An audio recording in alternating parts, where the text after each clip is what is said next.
চোখে দেখা কবরের আযাব একটা কিতাব। এই কিতাবটার থেকে একটা ইতিহাস বলছি রে বাবাজি, বাস্তব ঘটনাটা বাস্তব। কবরে চোখে দেখা আযাবের কিতাব থেকে একটা ইতিহাস বলছি। ভাইজান রে, মুরব্বি মারা গেছে, জানাজা নামাজ কমপ্লিট করে কবরের মধ্যে রাখবে এমন টাইমে যিনি মারা গেছে তার ছেলে কবরের দিকে তাকায়, দেখে একটা চিকন গর্ত দেখা যায়, ছিদ্র দেখা যায়, কবর সুন্দর। আর হঠাৎ করে এক জায়গায় একটু ছিদ্র দেখা যায়। যুবকটির অন্তরে বড় সন্দেহ জেগে যায়, কি রে এমনটি ছিল না। চলবে কিছু সময়, কথা কয় না, চলবে ইনশাআল্লাহ। ভাইজান রে, যুবকটার অন্তরের ভিতরে একটু সন্দেহ জেগে যায়। হায় হায় হায় হায়, কবর তো কিছুক্ষণ পূর্বে আমি দেখে গেলাম, এমন তো চিকন করো সুড়ঙ্গও ছিল না, গর্তও ছিল না। আমার কাছে কেমন যেন সন্দেহ মনে হচ্ছে। লাশটা উপরে, সন্তানটা বাবার লাশ রেখে লাফ দিয়া কবরে নেমেছে। নামার পর একটা খোসা হাতে নিয়ে ওই গর্তের মুখের মধ্যে টুকাইতে টুকাইতে গর্তের মুখটা একটু বড় হয়ে যায়। কথা বুঝুন তো, গর্তের মুখ একটু বড় হয়ে যায়। বড় হইলে পারে কিতাবের মধ্যে লেখে রে বাপজান, একটু গভীর মনোযোগ দিবেন, সময় বেশি নেব না, লম্বা চড়া করার কোনো সুযোগ নাই। ওই কবরের ভিতরে যে চিকন একটা সুড়ঙ্গ পথ ছিল, ওই জায়গাটা যখন খোসা দিয়া গোতাইয়া গোতাইয়া রাস্তাটা বড় করা হলো, এরপরে লক্ষ্য করে দেখে ওই ভিতর থেকে বড় একটা সাপ বের হয়ে আসে। কি বের আসে? বড় একটা সাপ বের হয়ে আসে। ওই সাপটা যখন নিঃশ্বাস ছাড়ে রে ভাই, এত গরম আর মনে হয় নিঃশ্বাসের সাথে আগুনের ফুলকা বের হয়ে কবরের মাঝে আসে।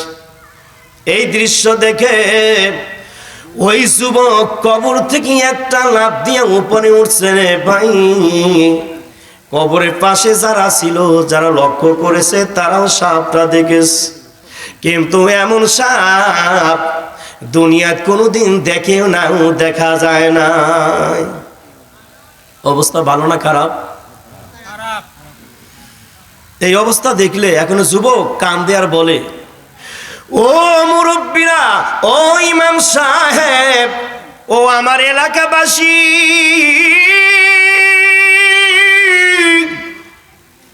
আপনাদের কাছে অনুরোধ, আমার বাবারে এই কবরে আমি রাখতে দিব না, রাখতে দিব না। আমার বাবা আমারে বড় আদর করে বড় করেছে, আমার বাবা আমারে বড় আদর করে বড় করেছে, খাইয়া না খাইয়া আমার বাবা লালন পালন করেছে। এই বাবারে আমি এরকম আযাব দেখে এই কবরের মধ্যে রাখতে পারি না, রাখতে পারি না, রাখতে পারি না। এলাকার সবাইকে লক্ষ্য করে বলল যুবক, ও মুরব্বি চাচারা, ও আমার যুবক ভাইরা, আপনাদের কাছে রিকোয়েস্ট, আমার একটা অনুরোধ, আমার বাবার জন্য আর একটা কবর খনন করে দিবেন।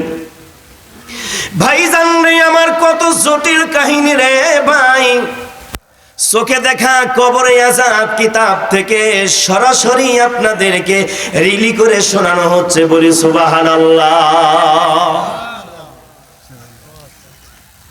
কবরে এই অবস্থা দেখে আমি সন্তান হয়ে বাবাকে রাখতে পারবো না।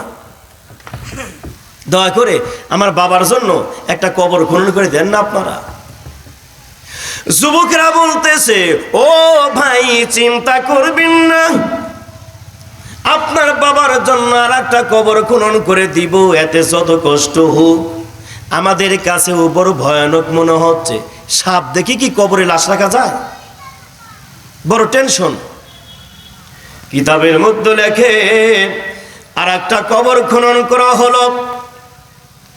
এবার ওই সন্তানটি এলাকার সবাইকে লক্ষ্য করে বলে, আমার অন্তরে বড় ভয়, বাবার কবরে আমি নামবো, আমি কবরটা চেক দিব, এরপরে আমার বাবারে কবরের মধ্যে নামাবো।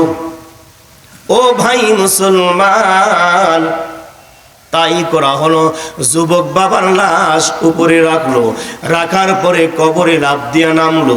নামার পরে দেখে আগের কবরে সিদ্ধি ছিল একটা, এই কবরে সিদ্ধি একটা নয়, দুইটা না, তিনটা। জোরে বলুন কয়টা? তিনটা সিদ্ধি। কিরে, এই কবরে যে সিদ্ধি আরো বেশি। একটা খোসা নিয়া সিদ্ধির মুখে এই খোসাইতে খোসাইতে মুখগুলো বড় হয়ে যায়। ভাইজান রে আমার, কিতাবের লেখক লেখে, ও যুবক গভীর মনোযোগ, কেন তুমি অন্যায় করবা? কেন তুমি নামাজ পড়বা না? কেন তোমার মা বাবার খেদমত করবা না? কেন মুরব্বীদের সম্মান করবা না? যুবক রে, গভীর মনোযোগ দাও, ইতিহাস থেকে কিছু শিখে নাও রে ভাই, শিখার অনেক কিছু আছে। আল্লাহ কেন কবরে এই অবস্থা করতেছে, সাপ পাঠাচ্ছে, শুনবেন ইনশাআল্লাহ। দেখে আগের কবরে সিদ্ধিতে সাপ ছিল একটা, আর এই কবরের তিনটা সিদ্ধির মধ্যে সাপ বেরোচ্ছে এক জোড়া করে, তার মানে তিন সিদ্ধিতে সাপ হলো ছয়টা। কয়টা সাপ? ভাইজান রে আমার, এক জাররা পরিমাণ বানাইয়া বলছি না, ছয়টা সাপ একসঙ্গে মাথা বের করে দেয়। যুবক সাপ ছয়টা দেখলো, অন্য মানুষও দেখলো। নিঃশ্বাস কবরের মধ্যে সাপে ছাড়ে, লক্ষ্য করে দেখেন নিঃশ্বাসের সাথে আগুনের ফুলকা বের হয়। যুবক লাফ দিয়া কবর থেকে উপরে উঠল, চোখের পানি সেরি সেরি কান্দে আর বলে, ও এলাকাবাসীরা, আপনারা স্বচক্ষে বাস্তব তো দেখতে পাচ্ছেন আমার বাবার কবরে কি অবস্থা শুরু হয়ে গেল। আপনারাই বলেন, এই অবস্থায় কি আমার বাবার লাশ কবরের মধ্যে রাখা যাবে? কোনো সন্তান কি পারবে? সকলেই বলল, যুবক তুমি কি বলতে চাও? যুবক বলতেছে, ও এলাকার যুবক ভাইয়েরা, আমি অনুরোধ করি, সকলের পায়ে হাত দিয়া বলি, আর দেরি করবা না, দেরি করবা না, আর একটা কবর খনো। ওই কবরটা খোনার পরেও যদি এমন দেখি, তাহলে আমার বাবারে ওই কবরে আযাবের মধ্যে ফেলে যাব। তবে আমার অনুরোধ, আর একটা কবর খুলে দিবা, বলি সুবহানাল্লাহ। এলাকার মানুষের কষ্ট আর কতই দেওয়া যায়। মুরব্বীরাও বলতেছে, তোমার বাবা পাপ করে গেছে, পাপের প্রায়শ্চিত্ত তোমার বাবা ভোগ করবে। এলাকার মানুষকে সারাদিন এইগুলোই করব? যুবকটি বাবার লাশ দেখে এলাকার মাতবারের পায়ে হাত দিয়ে বলে, ও চাচা, চাচা গো, এই জায়গায় যদি আমার বাবা না হইয়া আপনার বাবা হইতো, আপনি কি পারতেন আপনার বাবারে সাপের মধ্যে রাইখা যাইতে? বলছে, আচ্ছা ঠিক আছে, তাহলে তোমার কথাই ঠিক, আর একটা কবর খনন করা হবে, আর বেশি আর না। যুবক বড় খুশি হয়ে গেল, হয় হয় হয়, আর একটা কবর খুনলে হয়তো আমার বাবার জন্য কবরটা ভালো বের হইতে পারে। বড় খুশি হয়ে গেলেন। এলাকার যুবকেরা লেগে ফেরে আর একটা কবর খনন করলো রে ভাই। এবার যুবকের অন্তরে মানায় না, কি করি, চেক দিতেই হবে, বাবার কবরের অবস্থা কি। এবার কবরে লাফ দিয়া নামতে দিতে চাই না। এলাকার মানুষেরা তারে ধরে নিয়ে দূরে চলে যায়। আর যুবকটা বলে, না না না, আমি তো বলছি আমার বাবার এই কবরে যদি আযাব থাকে এর মধ্যেই রেখে যাবা, কিন্তু আমি দেখতে চাই আযাব আছে না নাই। যুবকটা হাত থেকে ছুটে এসে দৌড় দিয়া কবরে নামার পরে দেখে এই কবরে সিদ্ধি দেখা যায় 5টা।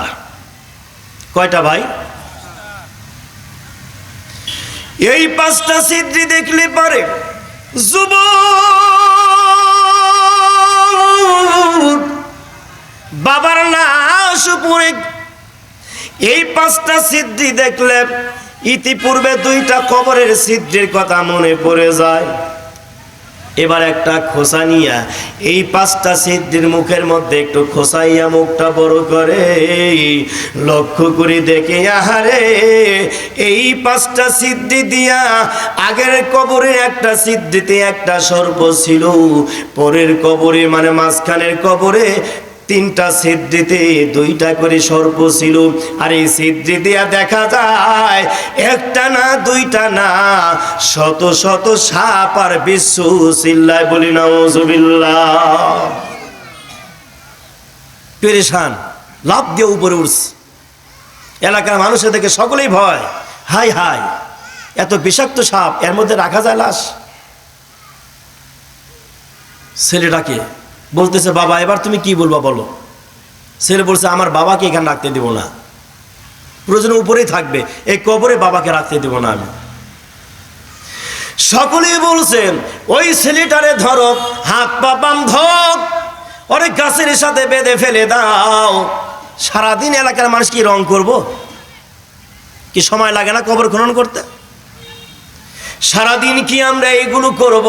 না না না না না, ওরে হাত পা বাঁধো, গাছের সাথে বেঁধে রাখো, জোর করে ওর বাবার এই কবরের মধ্যে নামাবো, এখানেই রেখে যাব।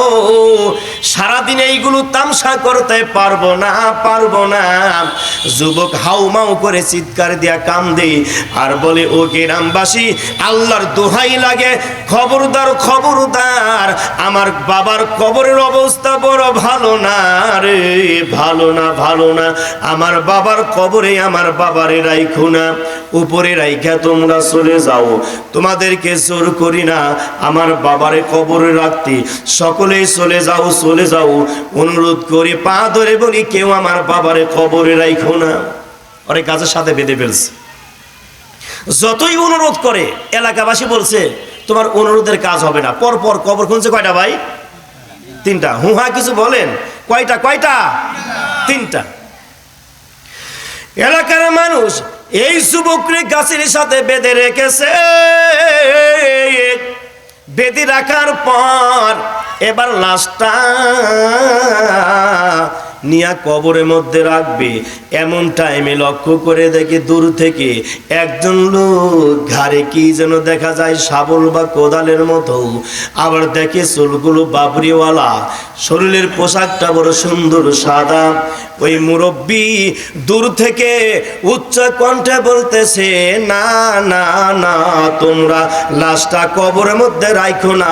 চিল্লায় বলি মারহাবা, ওলা ইলাহা। একটু মহব্বতে জবান খুলে বলি না ভাই সকলেই, ওলা ইলাহা, ওলা ইলাহা। ওরে তুমি খালিক, তুমি মালিক, তুমি খালিক, তুমি মালিক, তুমি জগতের মহাজন, যার সাথে যার হবে রে মিলন। হাই রে, যারা সাথে যারা হবে রে মিলন। লা ইলাহা, ও লা ইলাহা, ও লা ইলাহা, লা ইলাহা ইল্লাল্লাহু মুহাম্মাদুর রাসূলুল্লাহ সাল্লাল্লাহু আলাইহি ওয়াসাল্লাম। এখানে এতগুলো মানুষ অথচ জিকির করতেছেন, মুখ দিয়ে কথাই বের হচ্ছে না। ভাই আল্লাহর নাম বললে কি পাপ হবে? কথা কোন পাপ হবে?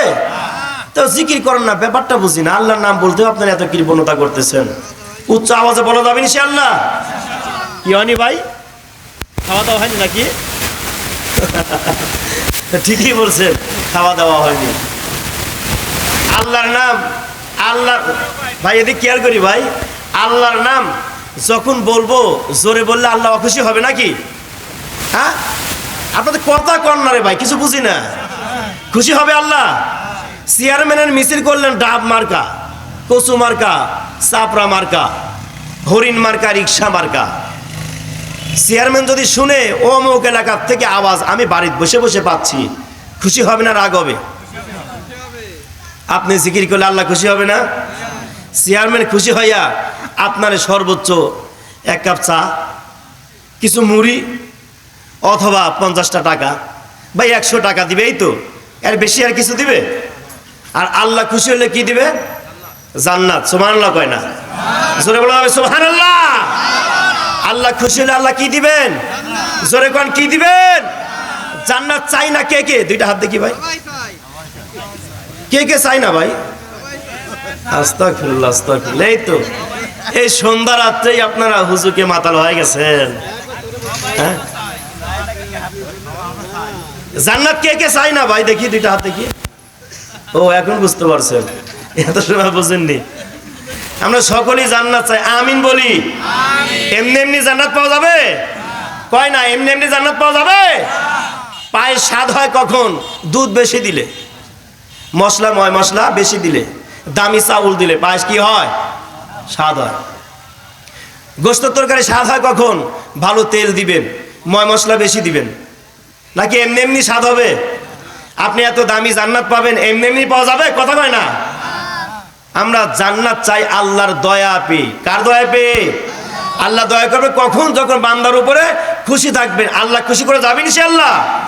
দেখি কত খুশি করতে পারি, একটু উচ্চ আওয়াজ দিয়া, কণ্ঠ দিয়া জিকির করি, লা ইলাহা ইল্লাল্লাহ। মাশাআল্লাহ, ধরে লা ইলাহা ইল্লাল্লাহ, ও লা ইলাহা ইল্লাল্লাহ। রিকশা চলে না চালক সারা, নৌকা চলে না মাঝি সারা, দুনিয়া চলে না আল্লাহ সারা, মুমিন চলে না জিকির সারা। ও লা ইলাহা ইল্লাল্লাহ, মোহাব্বত লা ইলাহা ইল্লাল্লাহ, ও লা ইলাহা ইল্লাল্লাহ, লা ইলাহা ইল্লাল্লাহু মুহাম্মাদুর রাসূলুল্লাহ সাল্লাল্লাহু আলাইহি সাল্লাম। মনে আছে ওই যে মুরব্বি আসতেছে, এই মুরব্বি থামেন থামেন থামেন। কি হয়েছে? কয় এখনই লাশটা কবরে রাখেন না, আমার কিছু কথা আছে। সকলেই বলল দেখি মুরব্বি কি বলে। আসতেছে মুরব্বি, আসার পরে ওই যে ছেলেটারে গাছের সাথে বেঁধে রাখছে না, ওখানে গিয়ে দাঁড়াইছে। ওই যুবক ছেলে বলে, ও মুরব্বি, আপনার ঘর কোথায়, বাড়ি কোথায় জানি না, তবে আপনি আসছেন, আপনি তো অগত্য একটু দূর থেকে হলেও দেখে বুঝতে পারছেন। আপনি তো সকলকে লক্ষ্য করে ডাক দিয়া লাশটারে কবরে রাখতে নিষেধ করেছেন। আমি ওনার সন্তান, আমিও বলি আমার বাবারে এই কবরে দাফন কইরো না, দাফন কইরো না। কিন্তু তিনারা আমার কথা শোনে না, শোনে না। ওই মুরব্বি সামনাসামনি দাঁড়াইয়া যেই যুবকটার গাছের সাথে বেঁধে রেখেছে, তার দুই গালে জোরে করে 2টা চড় লাগায় দিছে। জোরে বলা যাবে মারহাবা। কয়টা চড় লাগাইছে? 2 গালে কষে, একবারে টান টান করে হাত 2 গালে কষে 2টা চড় লাগাইছে। সকলেই বড় তাজ্জব হয়ে যায়, কি রে এই মুরব্বি কোথায় থেকে আসলো, আর কেনই বা এই ছেলেটা, যে ছেলেটার বাবা মারা গেছে এমনিই তো পেরেশান, আবার চড় লাগাইছে কয়টা? 2টা। সকলেই বড় পেরেশান, কি হলো কি হলো, মুরব্বি কোথায় থেকে আসলো, কেউ দেখিও নাই, চিনিও না। কইসা 2টা চড় লাগাইয়া দিল 2 গালে 2টা। এরপরে ওই মুরব্বি বলতেছে, নাদান রে, তোর বাবার কবরে আযাব হচ্ছে তোর বাবার পাপের কারণে না। জোরে জোরে বলা যাবে মারহাবা। কথা বুঝেন তো? তোর বাবার কারণে কবরে আযাব, যে সাপ দেখছিস, এই বিচ্ছু, এগুলো তোর বাবার কারণে না, হে নাদান, এগুলো তোর কারণে। বলা যাবে নাউজুবিল্লাহ। অনেক সন্তান আছে এমন, মা বাবার অবাধ্য, যে পথে চলতে বলে সেই পথে চলে না, আছে না নাই? সন্তানের কারণে, সন্তান হলো মা বাবার সদকায়ে জারিয়া। সন্তান যদি অন্যায় করে, অপরাধ করে, ওটার ভাগ একটা বাবার কবরে যাবে, মার কবরে যাবে। আবার ভালো কিছু যদি করে, সেটাও মা বাবার কবরে যাবে। সুবহানাল্লাহ বলে। ওই মুরব্বী বলছে, এ নাদান, ভেবেছো তোমার বাবার পাপের কারণে তোমার বাবার কবরে আযাব দেখা যাচ্ছে? না না না না না, গাফেল রে, তোর ভুলের কারণে তোর বাবার কবরে আযাব হয়। এলাকার মানুষেরা বলতেছে, ও মুরব্বী, দয়া করে বলবেন নি ওর কোন পাপের কারণে বাবার এই আযাব হচ্ছে? এবার ওই আগত মুরব্বী বলছে, না না না না, এমন করে আমি বলবো না, সবার কাছে আমি কথাটা ফাঁস করে দিব না। ওরে খুলে দাও। খুলছে। ওরে কানটা ধরে এক সাইডে নিয়ে গেছে। সাইডে নিয়ে যাওয়ার পরে আগত মুরব্বী এবার ওই যুবককে কি যেন বলতেছে আস্তে আস্তে। যুবকে বলে, যুবকের চোখ দিয়া দর দর দর দর করে পানি বের হয়ে যায়। যুবক লাফালাফি শুরু করছে, হাই হাই হাই হাই রে, আমার এই পাপের কারণে আজ আমার বাবার খবরে আযাব। কি যেন বললো, এলাকার মানুষ কিছুই বুঝলো না। এবার যুবকটা সকলকে বলতেছে, আপনারা একটু অপেক্ষা করুন, আমি বাড়ি যাই। এবার যুবক দৌড়াইয়া বাড়িতে চলে গিয়েছে। যুবক বাড়িতে যায়, আর ওই যুবকের পিছন পিছন যেই ব্যক্তি মারা গেছে লাশ, তার ছোট ভাই মানে যুবকের চাচা, সেও ভাতিজার সাথে দৌড়াইয়া যায়। অন্তরে বড় ব্যথা, না জানি রে আগত মুরব্বী তারা কি বলছে। তার কোনো পাপের কারণে বাবার এই অবস্থা, হয়তো অন্তরে তার ব্যথা, বাড়িতে গিয়া ফাঁসিও নিতে পারে, বিষও পান করতে পারে। চাচা ভাতিজার সাথে সাথে পিছনে পিছনে দৌড়াইয়া যায়। ভাইরে বাড়ি পর্যন্ত গেল, ছেলেটা ঘরের ভিতরে প্রবেশ করলো, দরজা ভিতর থেকে লক করে দিল। চাচা বলছে, ভাতিজারে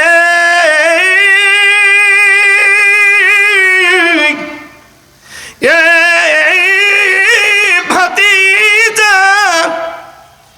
দরজা খুললে। ভাতিজা দরজা খুলে না, দরজা খুলে না।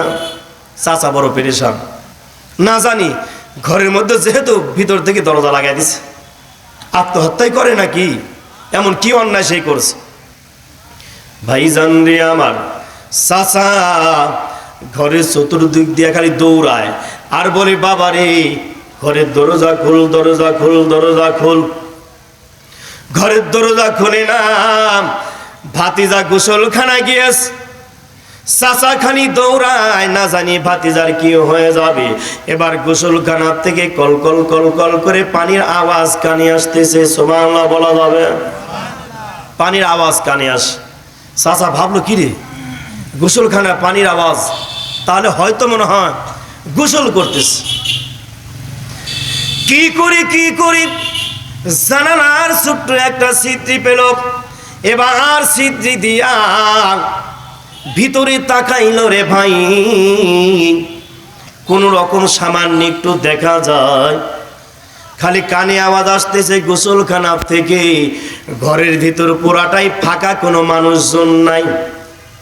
চাচার বুঝতে বাকি রইল না। চাচা বুঝে নিল ভাতিজা গোসলখানায়। এবার ভাতিজা গোসলখানায় গোসল কাজ কমপ্লিট করে এবার ওই ভাতিজা ওই পোশাক বাদ দিয়া অন্য একটা নতুন পোশাক পরছে। নতুন পোশাক পরে একটা যাই নামাজ নামাইয়া ঘরের মাঝখানে যাই নামাজটা বিছায়। চাচা সিদ্ধি দিয়ে তাকায় তাকায় দেখে আর আফসোস করে, না জানি রে আমার ভাতিজা কি অন্যায় করেছিল, ভাতিজার কোন পাপের কারণে আজ আমার ভাইয়ের এই দুরবস্থা। চাচা যখন দেখে ভাতিজা নামাজে বসে গেছে আর অন্তরে ভয় নাই, এবার আশ্বাস পেল, হয়তো মনে হয় ভাতিজা নামাজ পড়ে আল্লাহর কাছে মনে হয় দোয়া কার করবে। ভাইজান রে ঘটনা তাই হয়ে গেল। ভাতিজা যাই নামাজ বিছাইয়া 2 রাকাত নামাজ আদায় করে দোয়া দুরূদ শরীফ পাঠ করে 2টা হাত আল্লাহর দরবারে তুলে দিয়া চোখের পানি ছেড়ে ছেড়ে কান্দে। চাচা জানালার ফাঁক দিয়া সব কিছু দেখি। এবার এই ভাতিজা কমপ্লিট করলো মোনাজাত কমপ্লিট করে ঘরের দরজা খুলে এবার চলে যাচ্ছে কবরস্থানের দিকে। পিছন পিছন চাচা যায়। সন্তানটা যখন কবরের সামনে গিয়া দাঁড়াইছে লক্ষ্য করে দেখে যতগুলো সিদ্ধিতে সাপ ছিল রে ভাই, প্রত্যেকটা সিদ্ধির মাথায় ফুল দেখা যায়। আমলের বরকত আছে না নাই? ভাইজান রে আমার, সকলেই বড় আশ্চর্য, কি হলো এই গর্তের মুখে সাপ দেখলাম, বিশ্ব দেখলাম, এখন সাপও নাই বিশ্ব নাই, কোথায় চলে গেল? দেখে সাপ বিশ্ব নাই, বরং ওই মুখের সামনে সুন্দর সুন্দর ফুল দেখা যায়। সুবহানাল্লাহ। ভাইজান রে, ওই মুরব্বি উনি চলে গেছেন, আগত মুরব্বি আর নাই, কোথায় চলে গেলেন কেউ জানে না। এই যুবককে বলা হলো, এ যুবক, তোর বাবার লাশ এখন উপরে রে, তুই বলবি কি অন্যায় করেছিলে, তুই কোন অপরাধ করেছিলে, কোন অপরাধের কারণে আজ তোর বাবার এই দুরবস্থা হতে লেগেছিল। যুবক বলে, আমি বলবো না। সবাই বলে, এ যুবক, তুই যদি না বলিস তোর বাবার লাশ উপরেই থাকবে, দাফন করতে দিব না। কারণ এত বড় একটা অপরাধ সন্তান করার কারণে বাবার কবরে আযাব হইতে লাগছিল। আর এই সন্তান এমন আবার কি কাজ করলো যে আযাব বন্ধ হয়ে গেল? তো তোর কোন পাপের কারণে এই অবস্থাটা আমাদের জানা দরকার আছে না নাই? সবাই বলতেছে, ভাই একটু বলো না তুমি কি অন্যায়টা করেছিলে। মুরব্বীরা বলতেছে, ভাতিজা, ও ভাগনা, ও বাবা, বলো না তুমি কি অন্যায়টা করেছিলে। যুবক বলতেছে, ও মহল্লাবাসী, না, এইভাবে আমি আমভাবে বলতে পারবো না। আমি একটা কাগজের টুকরার মধ্যে লিখে দিব, আর কাগজের টুকরাটা ইমাম সাহেব জুমার দিনে যখন খুতবা দিবেন তখন মুসল্লিদেরকে বলে দিবে, কিন্তু আমার জবান দ্বারা আমি এই কথা এখন বলতে পারবো না। এবার ইমাম সাহেব বললেন, তাহলে কাগজের টুকরাটা আগে লিখে দাও, কি করেছিলা তুমি, অপরাধটা কি। এই যুবকটা এবার নাপানুক হইয়া কাগজের টুকরার মধ্যে লিখেছে রে ভাই, লিখে ইমাম সাহেবের হাতে দেন। ইমাম সাহেব কাগজের টুকরাটা পড়ি এবার ভাঁজ করে রেখে চোখের পানি ছেড়ে ছেড়ে কান্দি। এলাকার মানুষেরা বলে, ইমাম সাহেব বলেন। ইমাম সাহেব বলে, না, এখন বলবো না, জুমার দিনে বলবো, সকলেই শুনতে পাবেন। মুরব্বীরা বললেন, ও ইমাম সাহেব, তাহলে দাফন কাফন কমপ্লিট করা হোক। জুমার দিন চলে আসলো। যুবক রে, তোমরা কত ভুল করেছো, এমন কত অন্যায় এমন করেছ। এবার ইমাম সাহেব জুমার নামাজের খুতবা দিবেন, খুতবার পূর্বে ওই কাগজে